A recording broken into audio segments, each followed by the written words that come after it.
Welcome back again to Jeff and the Rabbi. Great holidays. That's it, you name it. Holidays, shofars and sukkahs and fasting and eating and whole thing. It was great. It was great. Enjoyed it. It. Yeah. So now starting all over in the book there. You open it up, starting over, and already at Noah's Ark, which is amazing. We're back there already. Questions for you about Noah's Ark. I think, and we were talking about this, Noah's Ark, if anything in the Torah is the one where people go, wait a minute, Noah's Ark. I don't know if I can buy that one. You know, all these animals piling in 2 by 2 into one little ark, one little cruise ship here. That's kind of tough. For me, though, it's not as hard to believe this one. I was thinking about it, back when I was in college, one semester, I took a summer semester, and I had this roommate. And thank God it was only for one semester. And he wasn't the most cleanly guy that you've seen. In fact, he would order every day. He would order pizza. Pizza would come in a box. He would eat most of the pizza. Have the pizza. When he was done, like a frisbee, he'd throw the box and whatever was left into a little corner. By 3 weeks, we had boxes of pizza piled up. The kitchen, if he would eat or make something, order something, just throw it in there. By the time it was about 3 weeks, there's just piles of food on the floor in the kitchen. I mean, it was the nastiest thing you ever seen. So, by about 3 weeks, we started our own little ark collection there. We had every insect, from cockroaches to beetles to grasshoppers. Rodents too, probably. I think we had rodents. I think we had a few marsupials. I think, and I remember it was college. I woke up in the morning. I might have seen a kangaroo or two. I'm not sure, but there could have been a couple marsupials. This thing really, we filled up this apartment. So it's about the same thing with every insect, rodent, marsupial you could find. So that's one similarity to the ark. The other one was the smell. Can you imagine these poor, he tells his sons, bring your wives, we're going on this cruise. The smell must have been ghastly. The smell in this apartment, and I don't mean just from the rodents and the marsupials, this guy every day wore the same, it was a summer semester, bathing suit and t-shirt every day. So it wasn't just the marsupials that were smelling. Right. We were dealing with a lot of smell, so I can kind of relate to the whole ark thing, but I can understand why others can't. Right. They kept the garbage refuse on the ground floor. No, did they?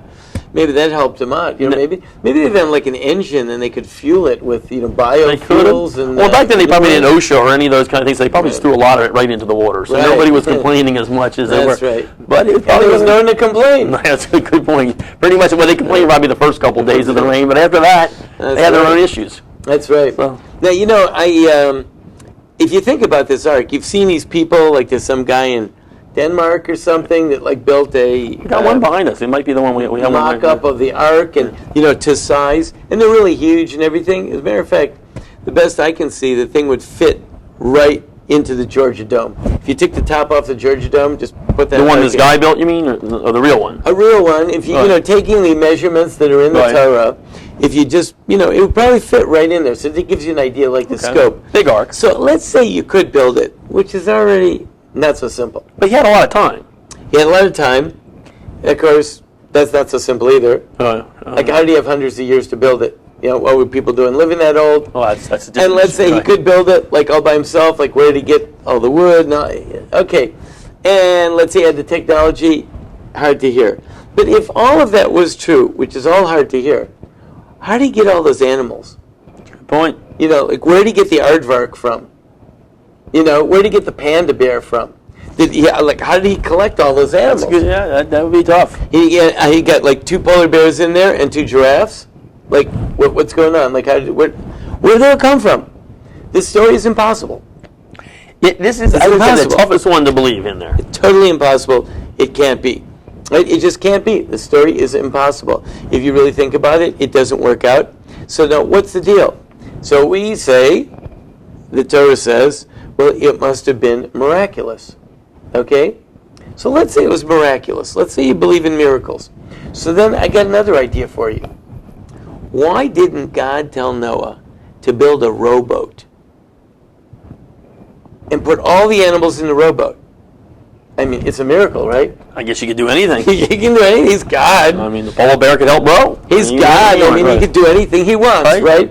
So why didn't he put him in a rowboat? Why is he having him build this big, huge ship to contain all these animals that that miraculously is going to have to work anyway? So if you're doing that, why all the trouble? Why the trouble? Yeah, good point. Building a big ship, and then he says collect all the food. Like, why didn't he just have them miraculously? Do you think he could have collected enough food for everyone to live off of? And how do you collect, like, tsetse fly food? Like, where do you get that from? What do tsetse flies eat?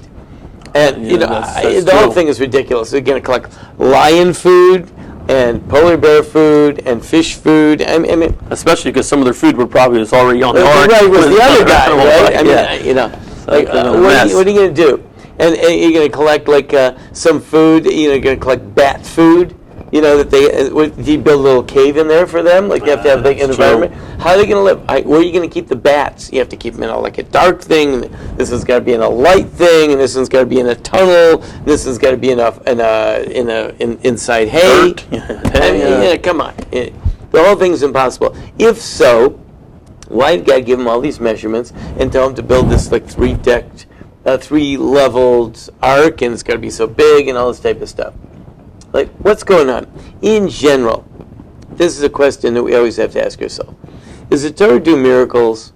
Is the Torah expect us to believe in miracles or not believe in miracles? And if we are supposed to believe in miracles, then anything can happen. True. So, what's the deal? So, there's a story in the Talmud. There was a man whose wife died and left him with a little baby, a newborn baby. And the baby needed to be nursed. And the man was destitute. He did not have a penny to his name. Right. And he could not hire a wet nurse to nurse the baby. So you know what God did? God made a miracle for him and gave him the ability to nurse the baby. And the man nursed the baby. The baby lived. That's interesting. Okay. The Talmud says about that, how great was this man that merited to have a miracle done for him. Right. Then the Talmud says, how lowly was this man that had to have a miracle done for him. You were a little confused there. What's the deal? I mean, does the Talmud like this guy or not like this guy? Are miracles good or are miracles bad? Do we believe in them? Do we want to have miracles? Is it better not to have a miracle? We all know you're not supposed to rely on miracles. Right, so what's the deal? Is the guy a good guy or is the guy a bad guy? That's a good question. Okay, so this is how they understand this passage. The man needed something to have happen for him. Now, God could have done one of two things. God could have had him all of a sudden, be able to nurse a baby, which is what God did. Right. Or God could have had him open up the mail and say, we forgot, you get your rebates for your, you forgot to file for your eligible child care credit, right, and you forgot to file for that. And here's, we're sending you a check.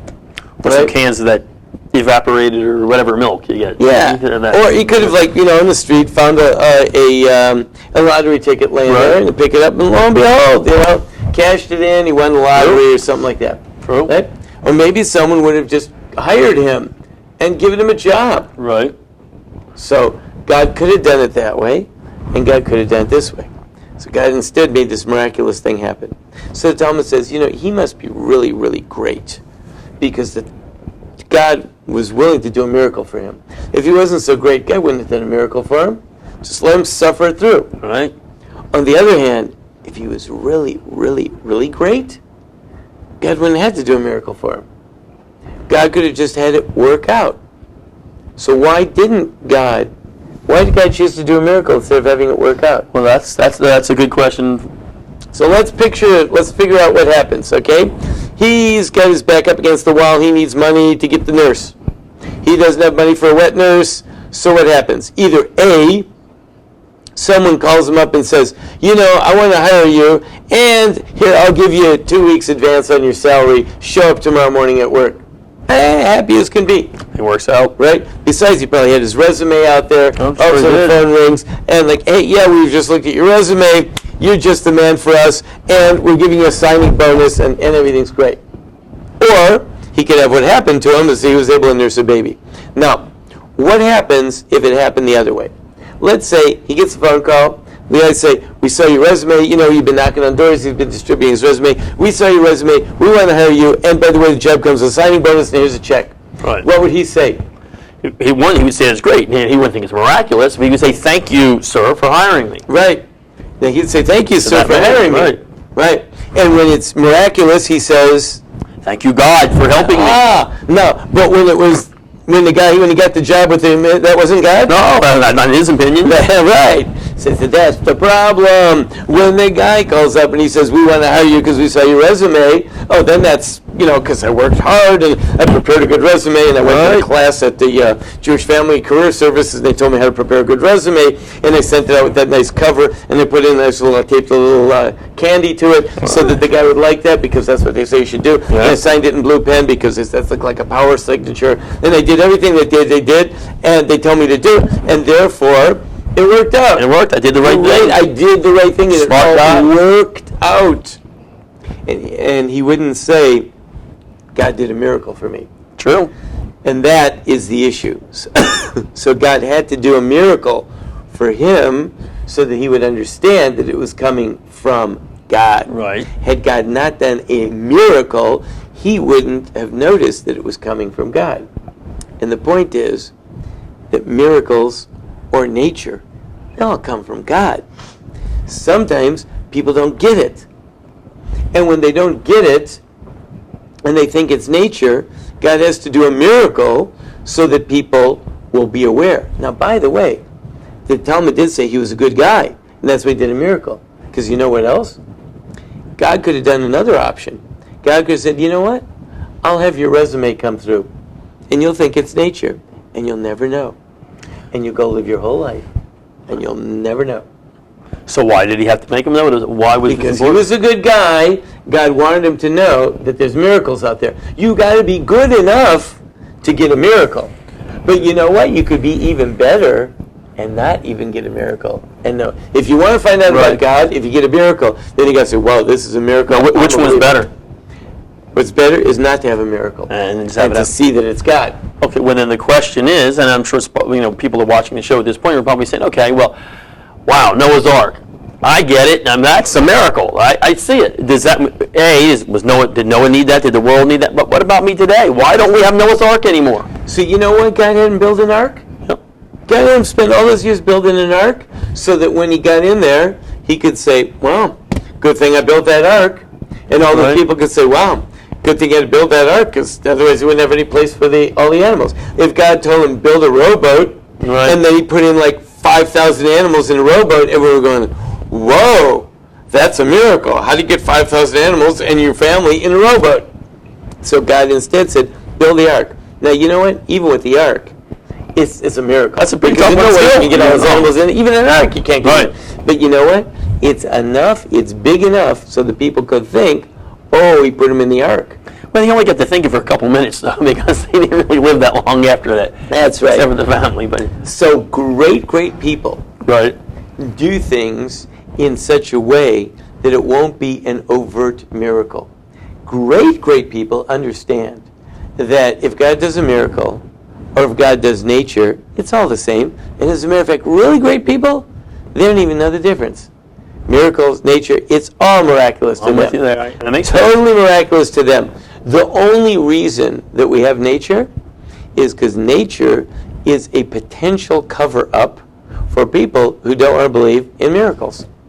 Nature is an escape. You can say, "Oh, that wasn't a miracle. That was nature." But that is natural, no pun intended. That is natural for people to think that. I mean, that's the majority.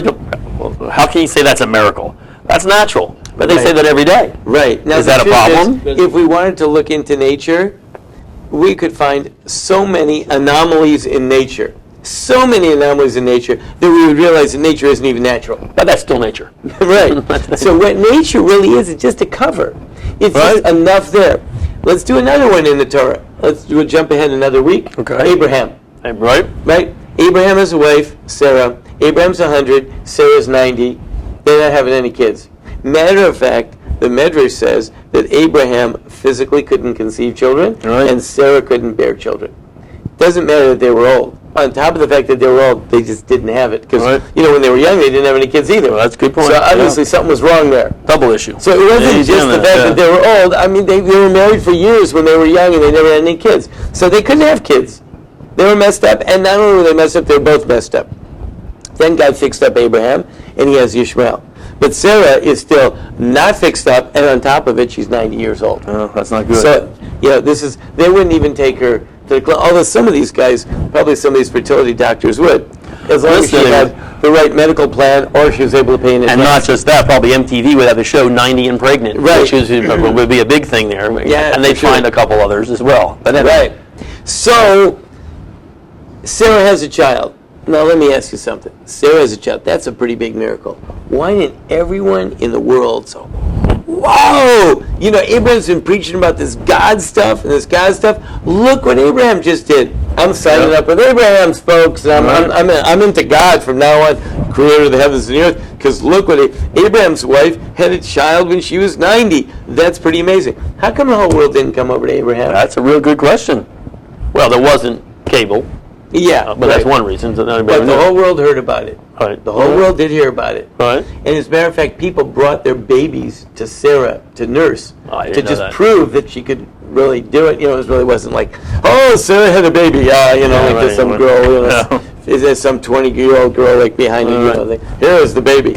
Now, what happened was at that time, many, this is a medrash that says many women who had never been able to have children conceived at the same time. Oh, I didn't know that. And so you know what people said? Oh, there's something going on, and women are conceiving. The milk.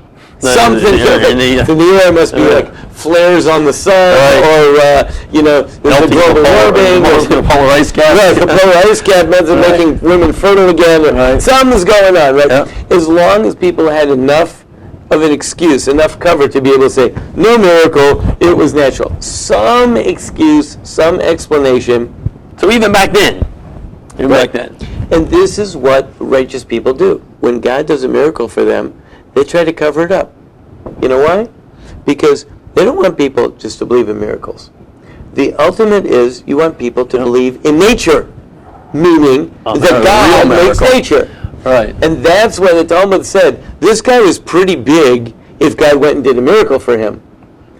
Because, God wanted him to see a miracle. But if he would have been bigger, he could have had it done in nature and still believed in God. Still believed anyway. Wow.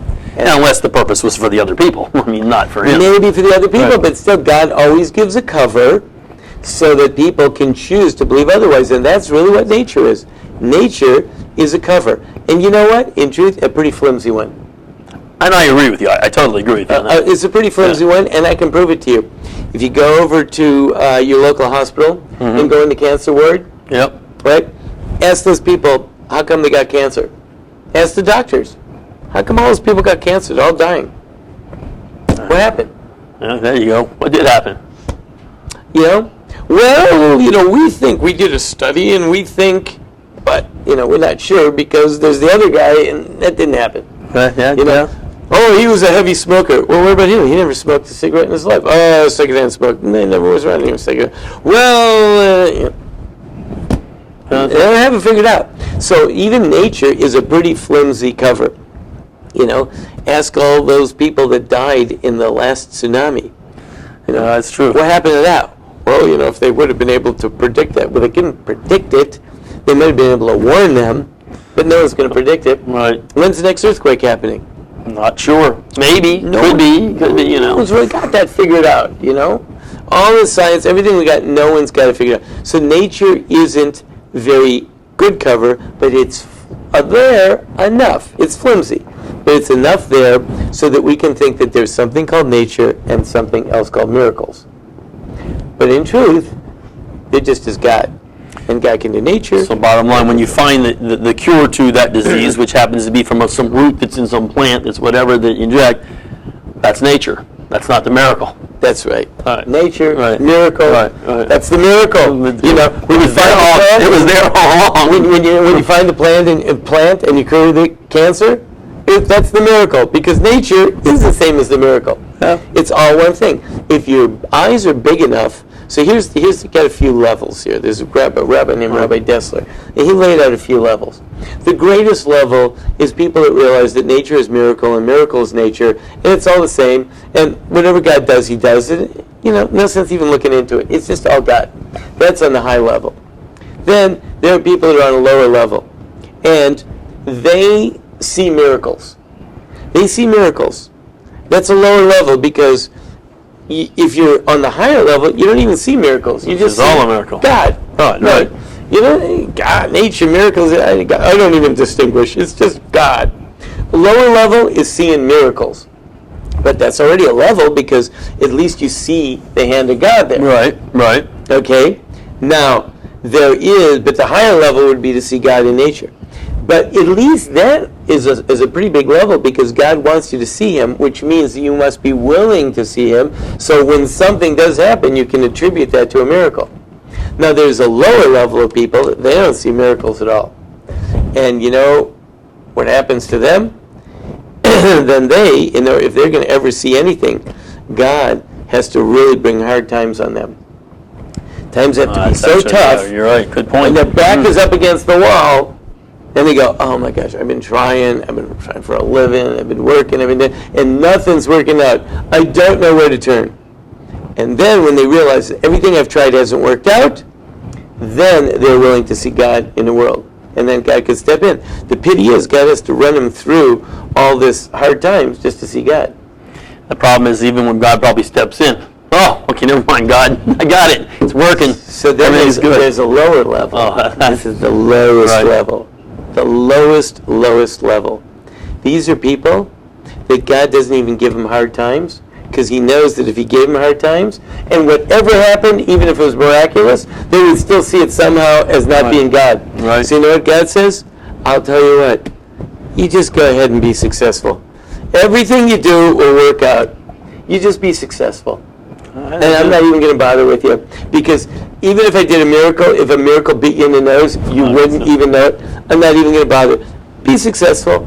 All your investments will work out. Everything you do will work out. You study it up, it'll work out. Yeah, go ahead. Everything, you work hard, it'll all come true. Never have a moment that won't work out. That'll be great. Sounds pretty good. Some people there. You know why? And those people are the saddest of them all. Because they never, ever could see God.